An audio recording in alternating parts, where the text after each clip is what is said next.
ইরফান সাজ্জাদ ভাইয়া এবার সিসিএল এর সবকিছুর দায়িত্বে আছেন। ওনাকে ঘিরে সবকিছু। তো ওনাকে নিয়ে কি বলার আছে? কখনো ওরকম ফেসিলিটি আসলে কাজ করে না বা কারো দিকে আসলে তাকাই থাকে না, মানুষ উল্টো আমার দিকে তাকাই থাকে। আচ্ছা যাই হোক, নায়ক বাপ্পি চৌধুরী কেমন খেলে আপনাদের টিমে আছেন? তারাই আসছে, তাদেরকে আমি ব্যথা দিতে চাই, শুধুমাত্র ফিজিক্যালি না মেন্টালিও দিতে চাই। মাঠে খেলতে খেলতে কি কারোর সাথে প্রেম হয়ে যাওয়ার সম্ভাবনা আছে? এটা নাকি যার থাকে সেই রাজার বউ হয়, যদিও আমাদের বাংলাদেশে রাজা নেই। এই সামারে ফুল ক্যাশ অন ডেলিভারিতে নিন চালাকের সুপার প্রিমিয়াম আউটফিট, যার ইউনিক ডিজাইনে সবার অ্যাটেনশন যাবে আপনার দিকে। চুল খুলে মাঠে খেলে আসলেন নাকি চুল বাঁধা ছিল? দিয়ে খেলে আসছি।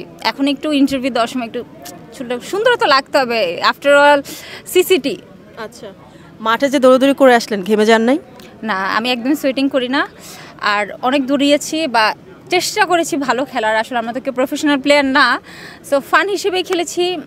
ভালো লাগছে যে না ব্যাটিংয়ে নামতে পারছি। আপনাদের টিমের অনেক মেয়েকে দেখলাম ঘেমে টেমে অবস্থা শেষ, তারা কি সাথে বডি স্প্রে রাখে? অবশ্যই রাখে, কেন রাখবে না? সবার আপনি ব্যাগ চেক করেন, দেখবেন যে 2টা তো মিনিমাম বডি স্প্রে, এবং আমাদের দল ভালো খেলছে। আচ্ছা, মাঠে খেলতে খেলতে কি কারোর সাথে প্রেম হয়ে যাওয়ার সম্ভাবনা আছে? না, এত সহজও না প্রেম। আসলে আপনারা যতটা সহজ বা সস্তা বানিয়ে ফেলেন প্রেমটাকে, আসলে প্রেম এত সহজ না। ভালো বন্ধুত্ব হতে পারে, বাট ভালো প্রেম না।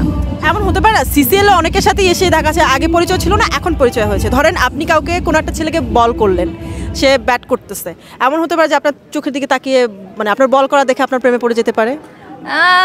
না, এমন আর ছেলে মেয়ে তো একসাথে ব্যাটিং বোলিং নেই, আমাদের হচ্ছে আলাদা আলাদা প্র্যাকটিস হচ্ছে সবার। হয়তো হ্যাঁ, আমরা প্র্যাকটিসের সময় হয়তো ব্যাটিং বোলিং ছেলেরা আমাদেরকে প্র্যাকটিস করাচ্ছে, বাট আমাদের মাঠে হচ্ছে ছেলেমেয়ের খেলা আলাদা, সো সুযোগটা একটু কম। আপনার টিমে কে এমন সেলিব্রিটি আছে যারা দেখলে আপনি তাকায় থাকেন? না, আমি কাউকে দেখে তাকাই থাকি না। আর আমার হচ্ছে কখনোই সেলিব্রিটি নিয়ে বা নায়ক হিরো নিয়ে আমার ফ্যাসিনেশন একদমই ছিল না।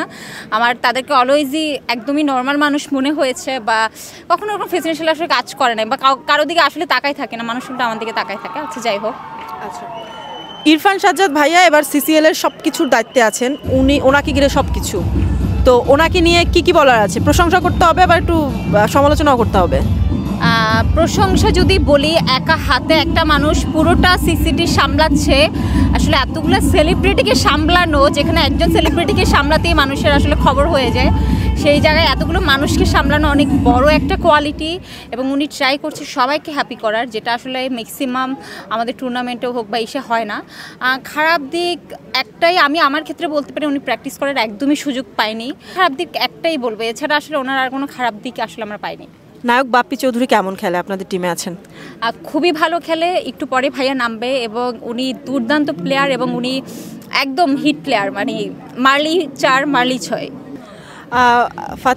অনন্যা ফাতিমার চোখে আমি একটা খুব বড় তিল দেখতে পাচ্ছি, মানে পুরো বলের মতো।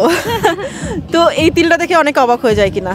অনেক অবাক হয়, সবাই মনে করে আমার চোখে কোনো সমস্যা আছে, বা জিজ্ঞেস করে আলাদা করে যে তোমার চোখে কিছু পড়ছে কিনা। বলছি না, এটা নর্মালি তিল ছোটোবেলা থেকেই, এবং এটাকে অনেকের ভাষায় বলে এটা রাজ তিলক। এটা নাকি যার থাকে সেই রাজার বউ হয়, যদিও আমাদের বাংলাদেশে রাজা নেই। সো আমার মনে হয় যে না, এটা একটা ভালো জিনিস, এবং আমার মনে হয় এটা অন্যদের থেকে আমাকে অনেক আলাদা করে। এমন কেউ আছে যাকে বল মেরে সত্যি সত্যি ব্যথা দিতে ইচ্ছা করে?